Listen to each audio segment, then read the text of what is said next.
Today's webinar is how to charge 200 plus per user each month. So let's just kick this off, and it's going to give everybody a short summary on the MSP Corner.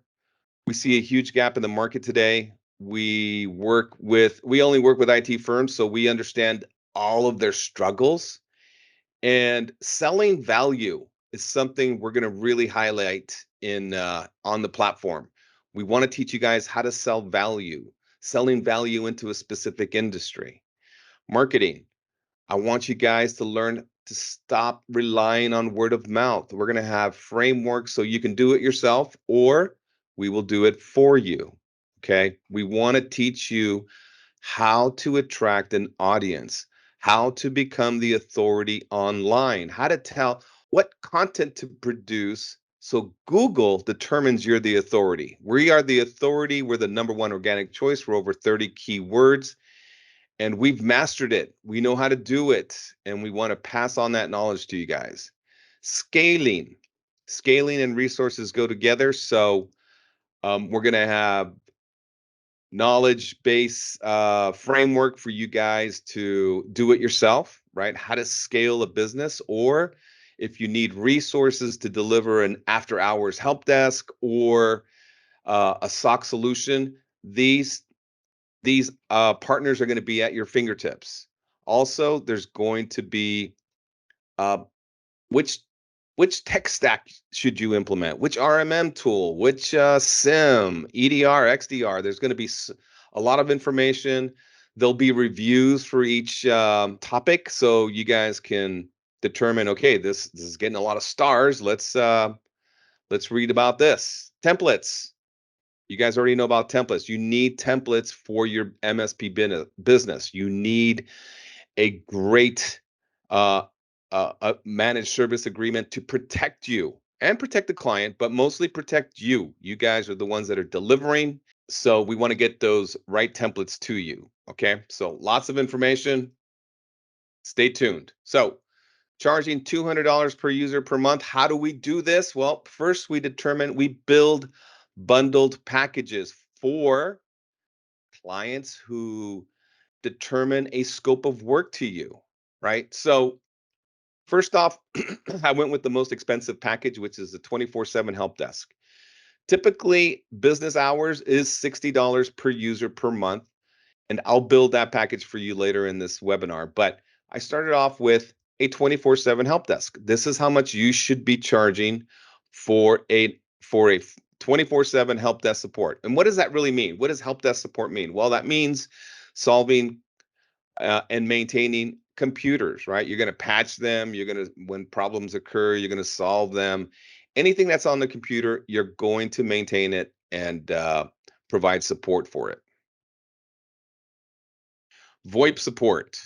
If you guys aren't bundling a VoIP package for your clients, you should do it, right? Because you're going to have to provide the client either has 8x8 in place, Ring Central.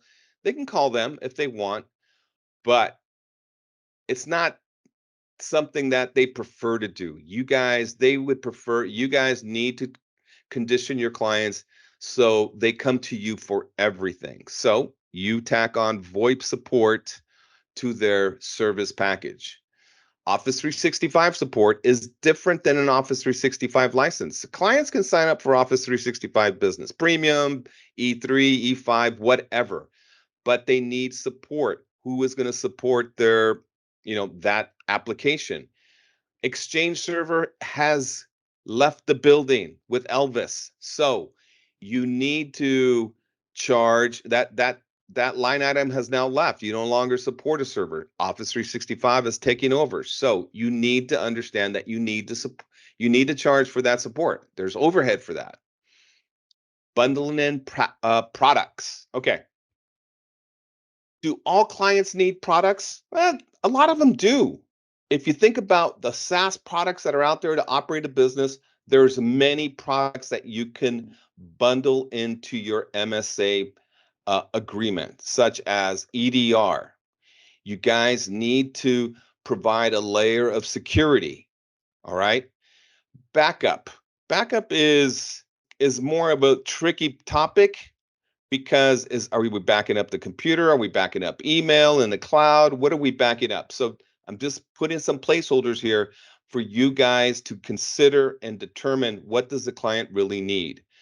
Security training platforms should be on every client's plan because ransomware is such a problem for IT. So you want to position your clients so they're proactive, not reactive to a security breach. So you want them to have their employees trained so they know how to flag a suspicious email. And that's what that security training platform does. Email security, right? Who wants spam? Nobody. So bundle in an email security product such as Barracuda, okay, which also archives email. So that's a must. MFA, if you guys aren't implementing a multi-factor authentication, you're going to have some problems, right? You're going to have some email, you're going to have some security issues. So consider an MFA product. Now, Office 365 licenses, G Suite licenses are something you should bundle in because you guys are managing that relationship. You guys, this is a way for you guys to make money on the back end. So don't charge more than what Office 365 is charging. Match the price and just resell it to your client.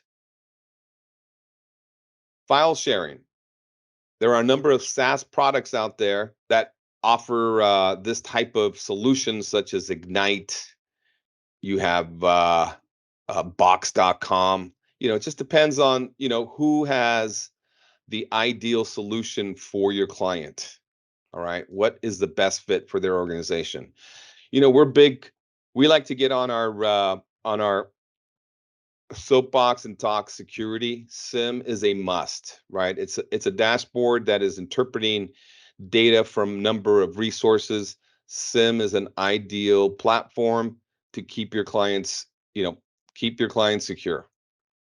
Vulnerability scanning, we're implementing on every client that has requirements such as HIPAA, NIST, SOC 2, and GDPR. You need to have a vulnerability scanner to ensure there's no gaps on the network. It's scanning every IP address on the network.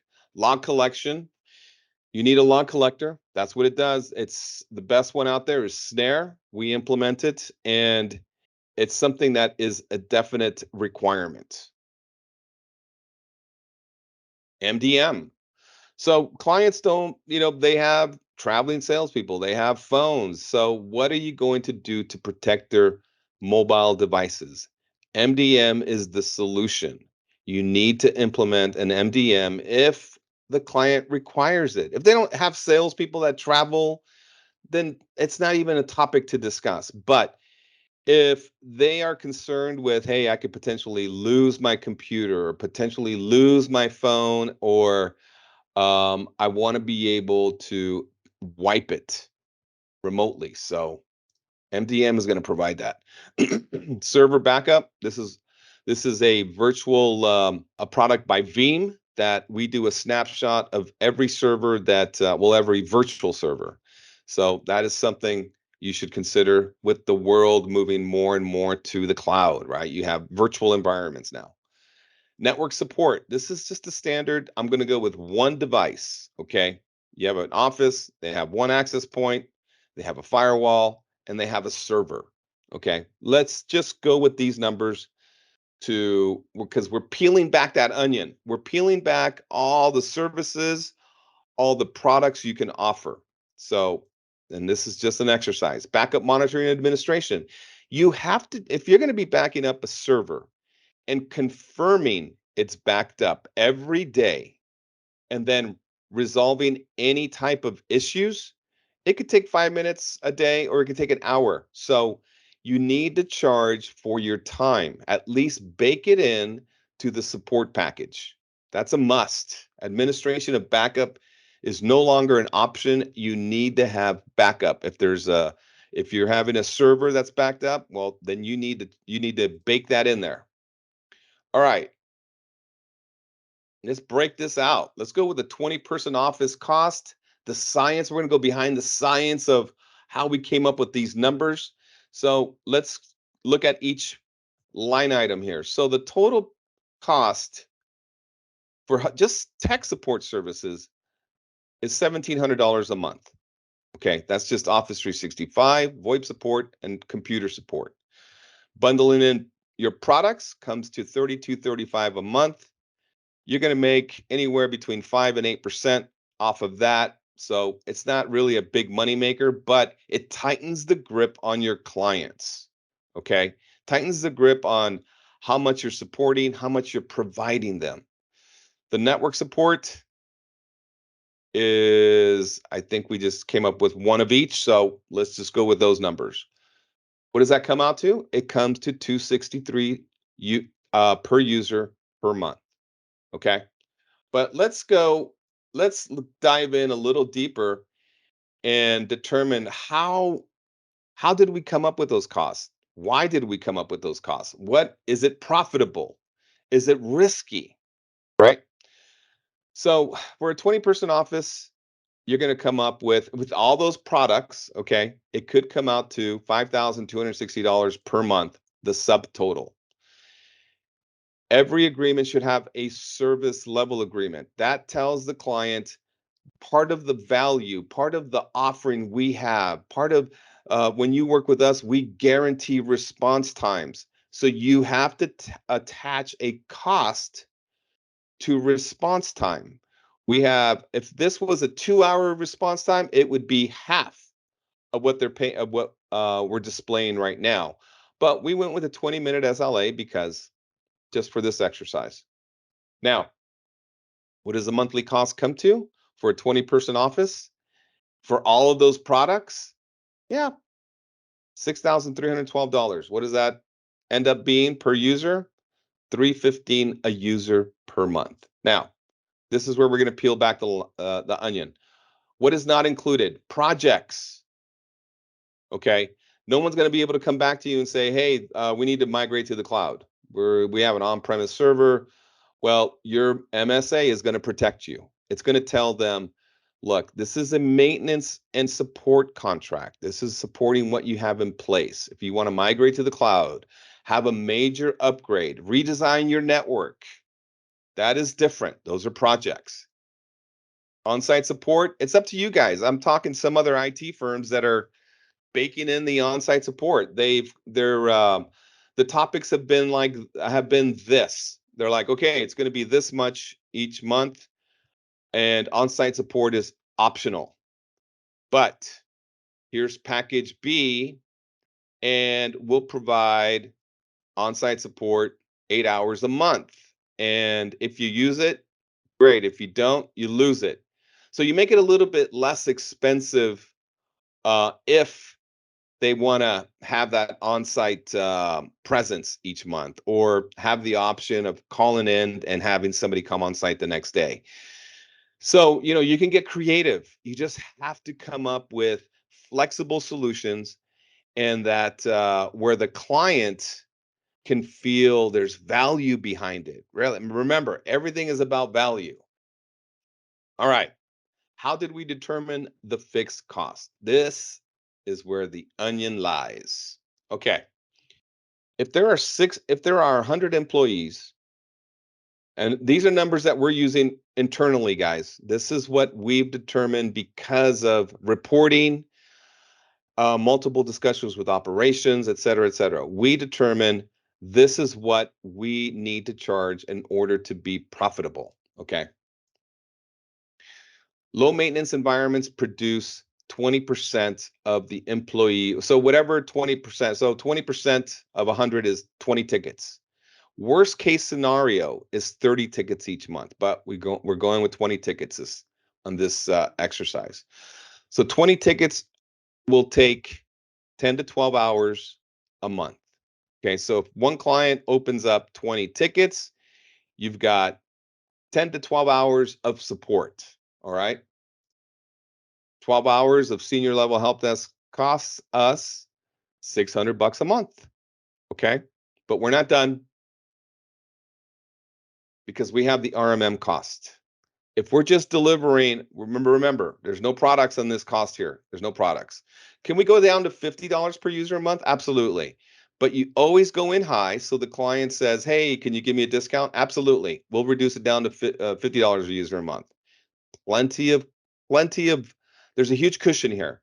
So what does that come out to? Well, the huge delta, look at the delta. Because my overhead comes to $1,600 a month, we're charging them $6,000 a month. So there's a big delta between your what you're charging them and what it actually costs to support them. Okay. So implementing the MSP model is not for the inexperienced individual. You need to deploy an RMM tool. You need to pick the right RMM tool. You need to set up ticketing. There's so many things that go behind it. I mean, and Gregory, my VP of operations, he's going to be giving a webinar on how to, what is goes behind all the MSP model, because you want to build low maintenance infrastructures. You want your clients not to have problems, because when your clients don't have problems, you have happy clients. Okay. So determining fixed costs, that's the easy part. Implementing policies and procedures, oh, that's going to be, the biggest challenge. Deploying an RMM tool, not a challenge. That's easy. They've streamlined it, so easy to deploy. And you guys are technical. I'm sure you know what that's all about. That's it for this round, because that's pretty much it on how to build a fixed cost model and what you guys should be charging. So really that $60 figure, it could be 50 for you, it could be 40 for you. You just have to look at your overhead. What is it going to cost to support that client? What's it going to cost for the tools, building your packages? And we'll be talking about more of these things on the MSP Corner, and you can join, become a member, you can get free information.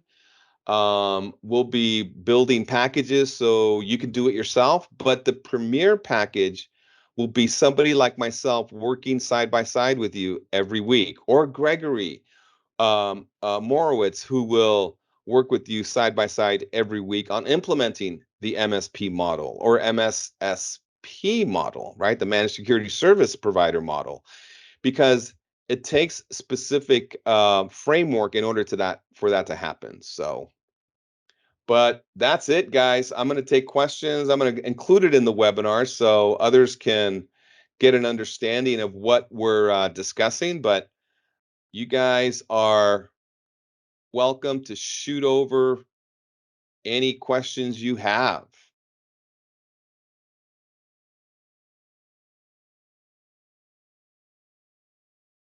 Yeah, everybody's on mute, so I'll ask you a question, Fernando. I see a lot of the customers, they want to not just have bundles. They want to pick and choose something out of the bundle, right? They don't maybe need the VoIP support because they've already got VoIP provider. Do do you condone modifying the contract to not include those things and to reducing the price, or do you want everyone to just stick to their guns and charge a set fee every month? that's a personal decision, and I like to be flexible, because it provides the client more of like, you view them as a partner, right? We want to provide that partner mentality, like, look, we're here to look out for you. If you want to go in that direction, as long as they're following best practices, they have a support channel in place, that's great. I'm okay with that. Where we do draw a line in the sand is with security. You need to at least have EDR. You need that product baked in. You need backup, because if information suddenly disappears, who are they going to come to? They're going to come to IT. They're going to say, hey, how come this information is not backed up? How come we can't do a restore? Why um, did this happen? You can always go back to an email and say, hey, we talked about this. We wanted to implement a backup. You don't want to ever go there. You don't want to rub anybody's nose in it. So I'm pretty hard lined when it comes to backup. You need to have backup in place, security and backup. It's like a So you're business. talking, yeah, you're talking about a customer that's not ready yet. What do you got? What do you do to get a customer ready to take? Some of these customers are just not in a position to take on these plans, right? What do you got to do to get them in a position to take the plan on?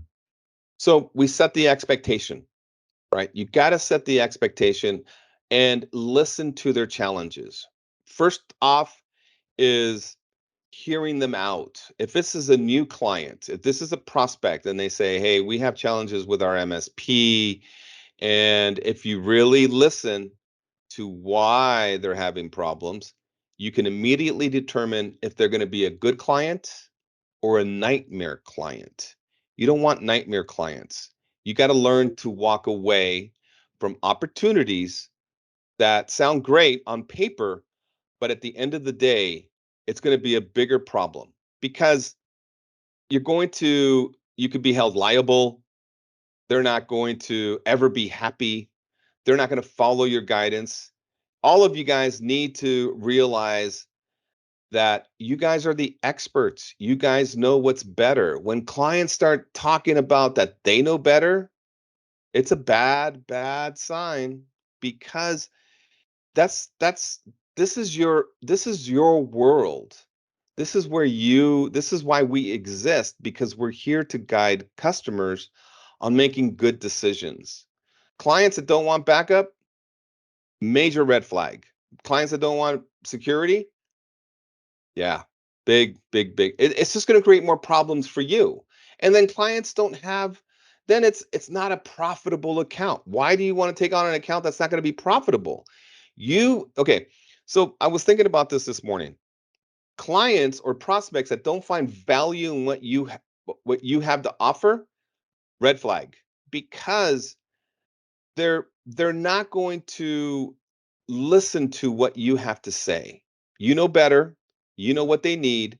When somebody is overweight and they eat donuts every day and don't want to listen to their doctor because they're going to have a heart attack because the doctor is telling them, "Hey, you're going to eventually have a heart attack. You're going to have diabetes. So if you don't eat healthy, you're going to have you're going to have problems in the future." So, the person or the patient has the option to follow the doctor's instructions, and lead a healthy life, or they can say, "Screw you. I'm going to live my life however I want." And next thing you know, he's having a heart attack. So you got to view it the same way. You guys are the doctors of the network. You got to tell your clients, this is what you need to do. So prospects, same thing. They need to be told what needs to happen. Do they need all the products? No. But the value behind, and this is what I want to point out and emphasize with you guys, the value in MSP is not technology, tech support. The value is in implementing a strategy so your clients don't have problems. You want low maintenance. Who wants to buy a car? Okay, let's use a car as an example. Who wants to buy a car that has problems every day, right? Or do you want to buy a reliable car? Gregory, guest. I think it's Gregory Ede. Go ahead, buddy. You're on mute, so go ask questions. You can interrupt anytime. Just you can ask questions anytime. What's going on? Yeah. No, to your last point, I was about to ask about automation. What's your take on that? And how much automation do you think an MSP can implement or is recommended? So there's a lot of maintenance, proactive patching and support. So effectively, your margins are bigger and better, right? So Yep. you don't have to deploy trucks, and your technicians don't have to do all of the manual intervention.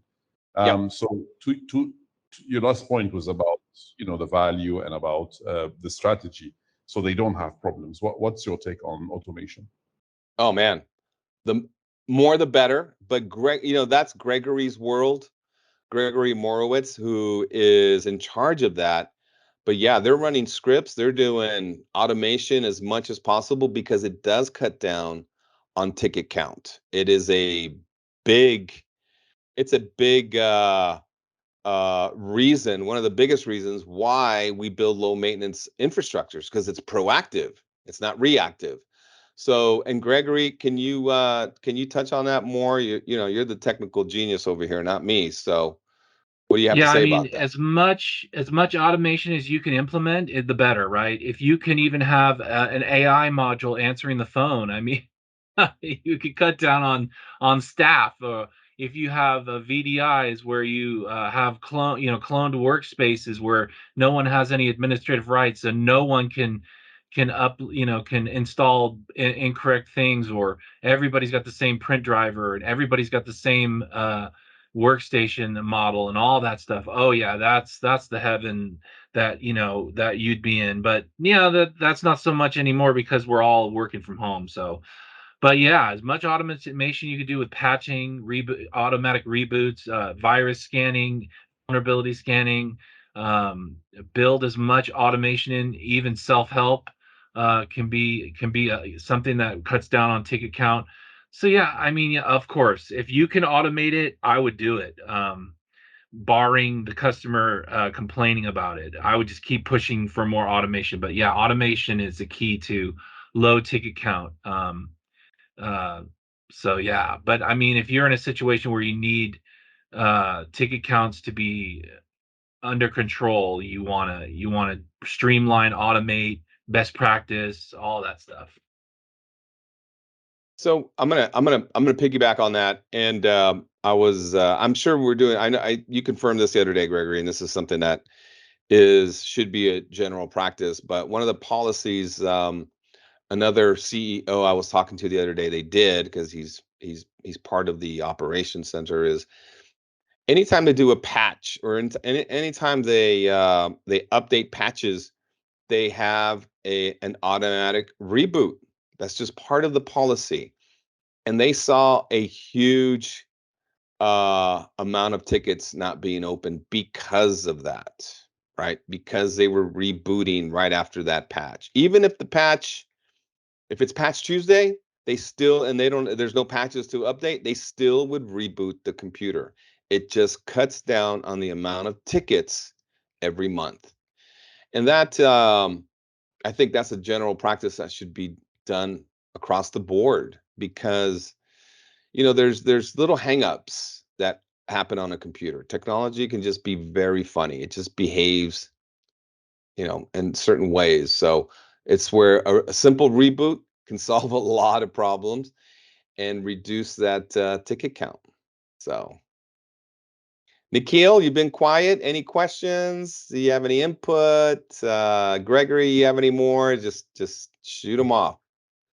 I'm listening. I'm listening. I've been in the tech world for over a decade. I understand both Awesome. MSP and corporate.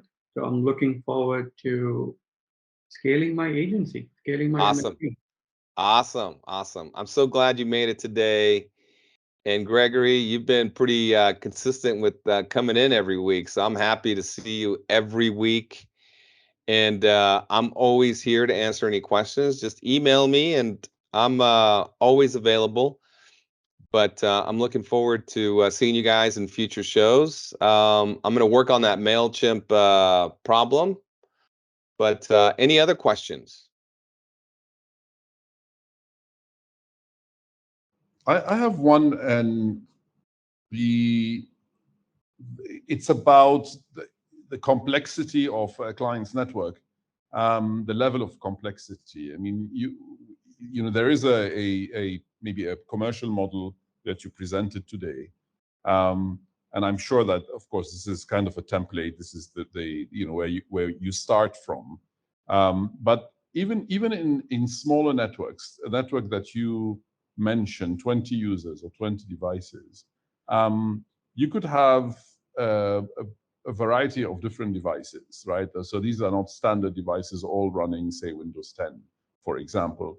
So some Mac, some Windows machines, a server, a bunch of other network devices, routers, switches, access points. So how do you price Or do you actually price for complexity, or is it just number of devices? Doesn't that mean you must have also the technical know-how to support these different types of technologies that the clients employ? That's right. No, everything's done based on endpoints, right? So we don't go in there and determine, okay, you're a very complex infrastructure. No, it is determined by endpoints in place. So if they have 100 servers, we're going to tack on that fixed cost to monitor and secure and maintain and back up servers every as part of the package. But everything Well, has a the caveat to that, Fernando, is that doing a network analysis, yeah. doing a gap analysis, going into your customer side and checking it out a little bit prior to quoting out all those plans. Yeah, you can go into a scenario where it is just a nightmare of complexity, and everything is old, out of warranty, out of support. Uh, there's no inventory. Horrible things can be going on that you can discover as part of your gap analysis or your network assessment that will, you might even just say, like, for instance, we've gone to the point where we told people, yeah, your Sun Solaris box is unsupportable because it's just out of everyone's league anymore. No one even knows how to log into it. So we're going to just exclude that from the contract and do it as best possible effort as we can. We're going to try as hard as we can, but it's going to be an hourly rate, right, Fernando? We're not going to bundle in stuff that's super complex, hard, out of our leagues, and then to add on, don't put services in you can't support.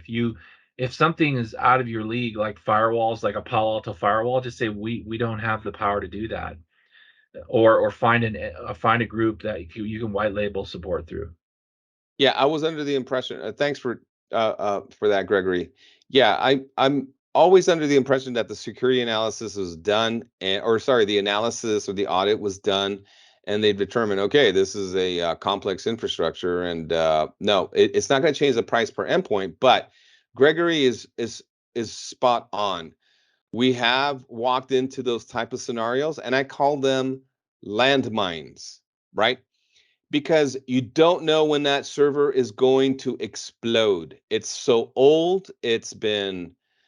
The life cycle has expired many years ago. And if somebody, there's no support contracts, no warranties. Yeah, that is a problem child you do not want to consider babysitting, right? Because of the amount of problems, the amount of headaches it's going to create for you, the amount of overhead. Because if you walk in there and say, "Oh yeah, this is a server that will maintain at a fixed cost," the client hears $ savings, right? They're like, "Oh my God, he's gonna do this for this much every month. Oh my God, I'll have him work on it every day. I'll have him reboot it, and I'll have him restore it from the backup, whatever we have, or whatever." Right? They will take advantage of you. But that's the nice thing about the contract that I've given you guys. It protects you from that. It protects you, and it states in there, you will not support hardware that is out of warranty or support, because you don't want to get yourself caught up in this type of scenario, because this is dangerous. It's dangerous. It's not profitable. You guys are not nonprofit organizations, right? You are in business for profit. Don't behave like charities or nonprofits. That's not your business. Your business is to make money, to take care of clients. And because I know, that's just, at least that's what we do. We're not in the business of giving things away. This is knowledge that you have gained over 2-3 decades. It's very valuable. So it's not something you just give away. Absolutely, I agree with you. We interestingly, as you know, we are new to the MSP space, and we encountered one of our first such clients. we not very big client, and we're excited to go above and beyond, and did an audit and everything, and then their response to the quotation is, I think this is very expensive because most of the work you're going to do is remote and automatic, and you shouldn't be charging so much for it. And it was interesting because our response to them was intellectual property knowledge. In fact, the solution we proposed to implement was designed by our engineers. It wasn't designed by a person fresh out of university or college, or someone with no experience whatsoever. And it's precisely to make sure that your network works very well, your devices work very well, and we don't have to do very much. And there's nothing wrong with that picture that we're just painting, and you've got to pay for it. So it's interesting you mentioned that, but yes, being able to say no, we're not going to take the job, we won't reduce the price because we understand the value we're offering you. Exactly. I think it's essential. Yeah. Well, Good. I'm going to tell you something probably Fernando will not support, but sometimes we need clients. We need to make, we have thresholds, we have quotas, we have demands that executives make and all that stuff. And I'll tell you one thing I tell Fernando, I think he ignores it a little bit, but I think it's valuable and we can just chat about it for a second. And that is, if somebody comes to you and they say, I'm hungry for lunch, and you give them a sandwich and soup and a salad and the drink and dessert, they're like, how much? Oh, this looks like a lot. I only really want a salad. And you're kind of like, okay, well, you need all this food to but they're like, but I only want a salad, and I only want to pay for a salad. And you got to go, do I want this customer? And but then you only supply the salad to them. If they go, oh, look, my sandwiches, I need ham, I need all these sandwiches to eat. You got to go, that's going to be this extra fee. And you charge maybe a little bit more of a premium on your quote because you've already landed and now you're expanding. So in some scenarios, I would encourage you to just land, just get like basically what they need. Some people only want the most basic thing, like the salad. They don't realize they want the dessert or need the sandwich until the shit hits the fan. But at least they're going to call you, right? They're not going to go, well, I'm going to go find another provider. They're going to go, these guys provide us with nourishment. I need this sandwich. We're just going to have to pay for it. You can go back and, like I said, like Fernando said, and go say, look, we sent you an email on the 14th that said you needed server support.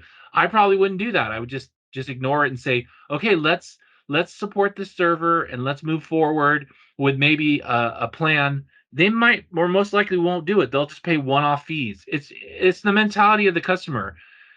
I know what it is because I am a customer to like a lot of things. So I sometimes encourage Fernando just to get in there, just to, I know he wants to charge $230 per user, but sometimes you can get there, but it takes a little bit of time. Do you disagree with that, Fernando? You might disagree with that. No, I agree. And I've adopted that approach because you're right.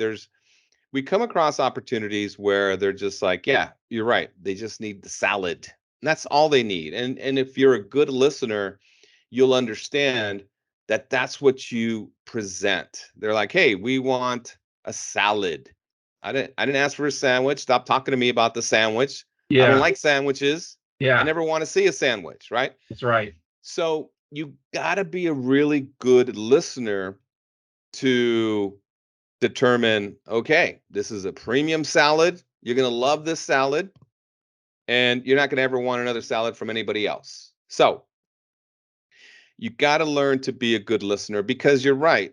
That person is going to eventually, you're going to build that trust. You're going to deliver on time. You're going to be reliable. You're going to provide quality salads, right? And they're going to say, you know what?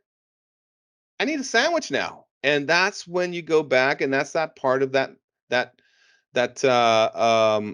land and expand, right? You're going to start selling them sandwiches now. So yes, you can start with a very trimmed down support contract and then expand, start adding products. But there's, like I said, there is a line in the sand that I do draw. You got to have security, and you do have to have backup. We can't. Yeah. You can't. You got to draw the sand. You got to draw that line in the sand somewhere. You got to have to, and you got to stick to your guns.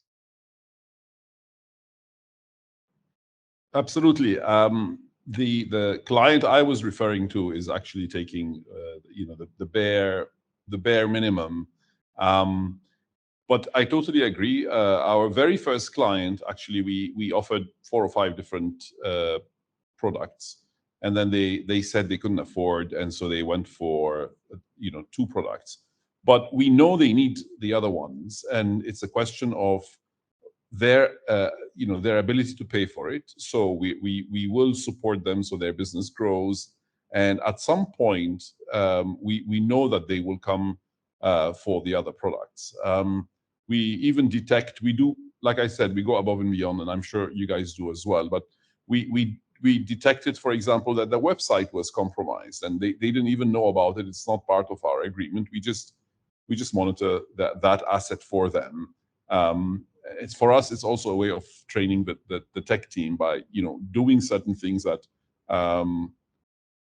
well, let's put it this way: we're doing it for our benefit when we do not support that for the client. So it's not part of the contract, but we do it. And we send them an email immediately and said, hey, you guys, this is what we noticed, and these are a couple of articles you can read about how to fix this problem. And that, I mean, they appreciate that a lot, and we know that at some point in the future, the business will grow with them.